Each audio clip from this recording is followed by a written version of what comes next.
This is episode 8 of Revelation, chapter 2, verses 18 to 26. This is the letter to the church in Thyatira. So ancient Thyatira. Thyatira is about 50 miles inland from the Aegean Sea. Here they are. Here it is. And its biblical name means a perfume or a sacrifice of labor. Thyatira was very wealthy and well respected by the ancient peoples. During the Roman era, in the 1st century AD, it was famous for its skilled workforce. The city became a thriving manufacturing and commercial center under Roman rule. More trade guilds are known in Thyatira than any other contemporary city in the Roman province of Asia. Inscriptions found mention wool workers, linen workers, outer garment makers, dyers, leather workers, tanners, bronze and copper workers, potters, bakers, etc. And you can see for a city of this size and this magnificence, you would need a number of skilled workforce, skilled artisans just to keep it going. Now, every trade guild or union was highly organized, and each was associated with gods or goddesses and their associated idolatrous practices. In order to work, you had to belong to a trade guild, and you could not work if you were not a member of a trade guild. But membership in every guild required the worship of that guild's patron god and their idols. All members also had to attend pagan feasts, participate in the religious rites in the temple of their god, and honor their idols. So pagan religions had so penetrated and pervaded the trade guilds that in order to work, members were required to pay tribute to the trade guild god. Thus, Christians were in danger of being blackballed in the workplace. Thyatira was also a center for the worship of their primary god Apollo, known as the sun god and the twin brother of Diana. Apollo was always depicted with a bow and a harp, the god of music, poetry, and archery. Actually, he was the god of practically everything when you look it up, which was useful in a time of ubiquitous god worship. He was a god for all seasons. Chiromenos was the patron god of the trade guilds and was identified with Apollo, and as such both were honored during guild pagan festivals. So Thyatira was an immensely wealthy city with no shortage of gods and goddesses. Thyatira was especially famous for its textile manufacturing and dyeing facilities and was a center of the purple cloth trade. The color purple was so rare that it was more precious than gold. Literally, it was more precious than gold.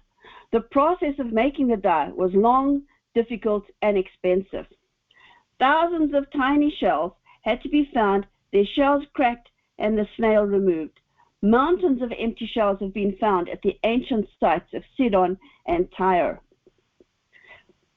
The snails were left to soak, then a tiny gland was removed. And when they say tiny, they mean tiny gland was removed, extracted, and the juice extracted and put in a basin which was placed in the sunlight.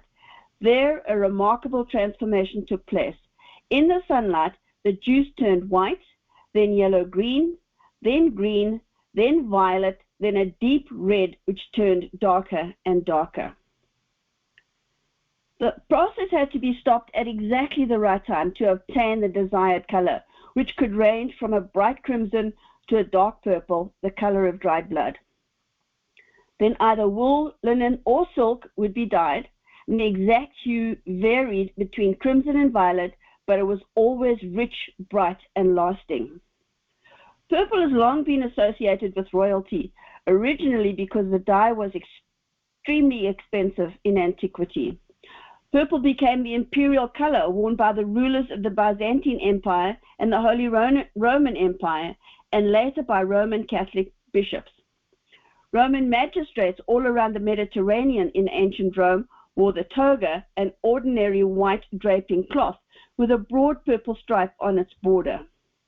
Purple was also worn by free-born Roman boys who had not yet come of age, also by certain categories of priests and a few other categories of wealthy or high-born Roman citizens. It was not something that was worn on an everyday basis. Purple became associated with luxury, piety, and spirituality. In the book of Exodus, God instructs Moses to have the Israelites bring him an offering, including cloth of blue and purple and scarlet, to be used in the curtains of the tabernacle and the garments of the priests. In 950 BC, King Solomon was reported to have brought artisans from Tyre to provide purple fabrics to decorate the temple at Jerusalem. And according to the New Testament, Jesus Christ, in the hours leading up to his crucifixion, was dressed in purple by the Roman garrison to mock his claim to be King of the Jews. Matthew 27, it says, "Now Jesus stood before the governor, Pilate, and the governor asked him, saying, 'Are you the King of the Jews?' And Jesus said to him, 'It is as you say.'" In early Christian times, Thyatira was home to a significant Christian church. The city was home to a Christian community from the apostolic period, that is, dating from the death of Jesus and from the work of the apostles. The community continued until 1922, when the Orthodox Christian population was deported. That's a long time. However, the church at Thyatira, the ancient church at Thyatira, had issues. A woman called herself Jezebel and was a self-described prophetess. The use of the name Jezebel was likely symbolic and a generic catchword for a whoring, non-believing female adversary. She promoted destructive heresies and seduced the Christians of Thyatira to commit sexual immorality and to eat food sacrificed to gods, to idols. This was the same apostasy promoted in the northern tribe of Israel by King Ahab's wife, Jezebel, as mentioned in the book of Kings. Christianity came to the region in the mid-1st century with Paul the Apostle on his second missionary journey around 54 AD, when he stayed for 3 years in Ephesus. So you can see he traveled all this way, but Thyatira is over here under Pergamon, but he didn't go there. He went all the way around, and when he was here in Ephesus, he stayed for 3 years. And Acts 16 tells us that Paul and Silas met a woman called Lydia, a dealer in purple cloth, so she was a wealthy woman who came from Thyatira. She heard Paul's message, and the Lord opened her heart. She begged him to visit in her house in Thyatira, and that could be how the church in Thyatira started, because as you can see, his second missionary didn't take him there. Remember that the book of Revelation is the only book in the Bible that blesses you for reading or hearing it. Revelation 1:3. Blessed is he who reads and those who hear the words of this prophecy and keep those things which are written in it, for the time is near. So this is the city of Thyatira in the year 96 AD. It represents also the corrupt church of these 1,000 years. And their name means perfume, sweet savor of sacrifice. Christ's title that he took is the blazing eyes with bronze feet. He compliments them. You had love and faith, your service and perseverance, but he has a big complaint about their tolerance of Jezebel, idolatry, burning the children, immorality, and corruption, massive corruption. So he says, you've got to fix this. Repent, or a bed of intense suffering. I mean, they must have been really bad for Jesus to say a bed of intense suffering will hit you. But you did this right. You have faith and patience, and not all who follow Jezebel. And so your reward will be power over the nations. So let's go through each of these verses. And to the angel of the church in Thyatira write, these things says the Son of God, who has eyes like a flame of fire and his feet like fine brass. So this is the only mention of this title in the book of Revelation. Jesus deliberately picks this title in opposition to the theme of this letter, which is Jezebel, the disruptive queen of sin in the city, the whoring female adversary. So he calls himself the Son of God. I know your works, love, service, faith, and your patience, and as for your works, the last are more than the first. So he says, I know your works. Jesus knows, he's fully informed of what they're doing. He's not surprised by anything. And the last are more than the first. Their walk is good, and it's improving.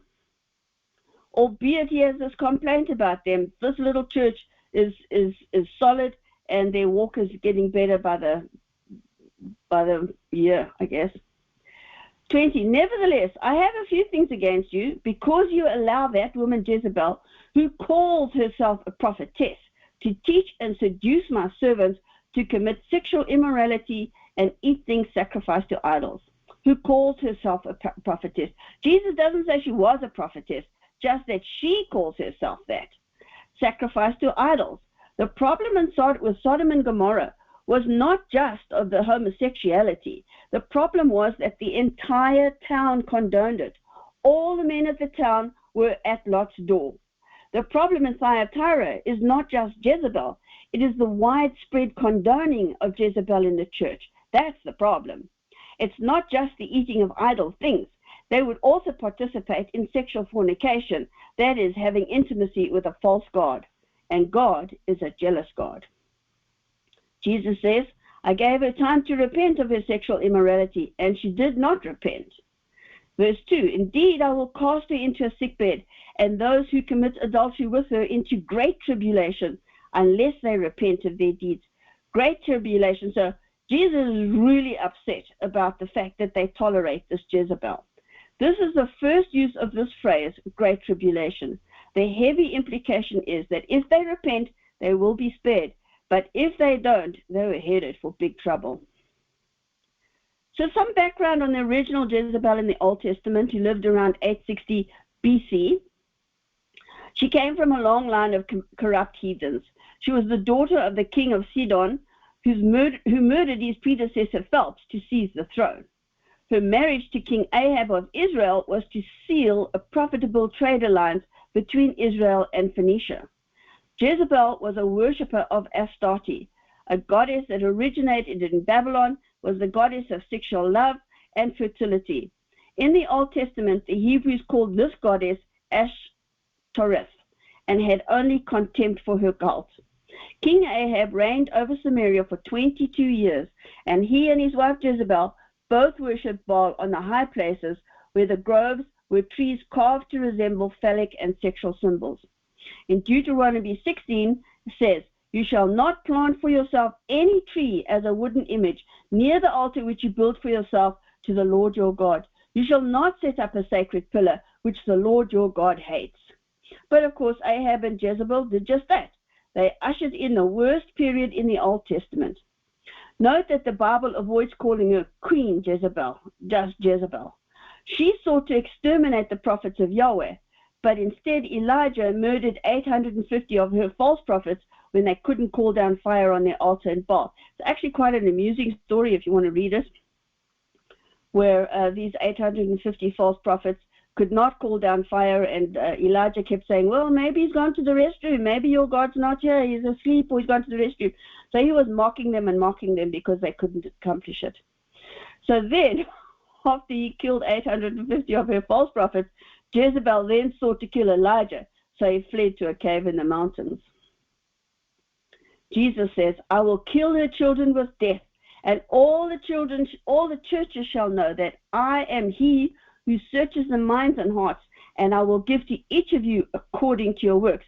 Now that could be good or bad, because Jesus is Lord. Jesus knows what's really in your heart, and Jesus is judgment. So this could be good or bad for you. 24. Now to you I say, and to the rest of Thyatira, as many as do not have this doctrine, who have not known the depths of Satan, as they say, I will put on you no other burden.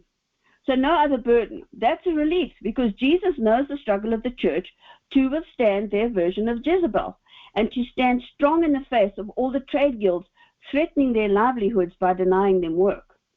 And then the depths of Satan. We covered this in the letter to Pergamos, and because we know from Ephesians 6 that we do not wrestle against flesh and blood, but against principalities, demonic principalities, demonic powers, against the rulers, demonic rulers of the darkness of the world, and against demonic spiritual hosts of wickedness in heavenly places. So the depths of Satan, there's just no end to his depths. But to hold fast what you have till I come. This is the first explicit statement made by Jesus of his second coming. And he who overcomes and keeps my works until the end, to him I will give power over the nations. And the reason he says this as a reward is because the context of this implies that this was the ambition of Jezebel, to control nations. This is for both the Old Testament Jezebel and the Thyatira one. The Old Testament Jezebel led King Ahab and Israel into Baal worship, And the Thyatira Jezebel seems to be doing exactly the same thing and leading the church into Baal worship. So version 27, he shall rule them with a rod of iron. They shall be dashed to pieces like the potter's vessel, as I also have received from my Father. And I will give him the morning star, the promise of reward for holding fast. He who has an ear, let him hear what the Spirit says to the churches. This is, again, his urgent appeal that he puts at the end of every letter. Listen to this, what the Spirit says. Heed this, bear this in mind. So in conclusion, Thyatira was active in services and charities, patient in relying on God's promises, and increasingly vigorous in its Christian endeavors. But it lacked the zeal for maintaining godly discipline and doctrine. The church was indulgent towards Isabel, a heathen, whose feminine oppression and idolatry permeated the church. It was a church of much faith and love, but for the most part completely in her power. Christ's judgment is to confine her to a sickbed and slay all her children with death. He's wiping out that whole gene pool. From the gradual decline of first love in Ephesus, the loss of first love in Ephesus, here we have the steady downward march to the bosom of a scarlet woman. The Thyatira church tolerates those that call themselves Christian, but are morally of the synagogue of Satan, and a myriad of souls were lost there. But a remnant escapes. Not all were followers of Jezebel. So here we have Ephesus, the loveless church, and the church between these 70 years was pretty loveless. Smyrna was a persecuted church in AD 96 when John is writing this letter, and also for 200 years after they were persecuted, they were living in poverty, they were martyred, they were thrown to the lions, and Jesus has absolutely no complaints for them. He says, hang in there, you're rich, even though you're poor, you are rich. Pergamos in 96 AD was a compromising church, but they did remain true, but they tolerated Baal, burning the sacrificing children, Balaam, where you could do a little bit of good as long as that you made money out of it, and the Nicolaitans were just absolutely debauched. And then for these 200 years in the history of the church, they were also compromising church. They didn't want to be martyred. They didn't want to live holy lives. So they were very corrupt. And so this applied to these 200 years as well. They tolerated all these bad things. Thyatira in 96 AD had love and faith and perseverance, but they were also putting up with a whole lot of bad stuff in their church. And so God said, repent, or a bed of intense suffering will come your way. And in these 1,000 years, in the history of the church, they were also corrupt. The people were also corrupt. And they tolerated all sorts of corruption and immorality and Jezebels. And so then we have Sardis, Philadelphia, and Laodicea next. So these 7 churches represent the 7 periods through the ages. The Thyatiran period, a time of vainglory for the corrupt priesthood, an age of clerical domination when the church usurped the place of Christ, and the witnesses of Jesus faced dungeons, stakes, inquisition, and genocide. Was the age of false prophets and popes, stretching to Luther and the Reformation. Not a nice time to be a Christian. So still chapter 2, we haven't got any new images. So this is the end of episode 8, the letter to Thyatira. Thank you so much for spending time with me, and please follow me on to episode 9. Before you go, I'd like to pray a priestly blessing over you. The Lord bless you and keep you. The Lord make his face shine upon you and be gracious to you. The Lord lift up his countenance upon you and give you peace. Shalom.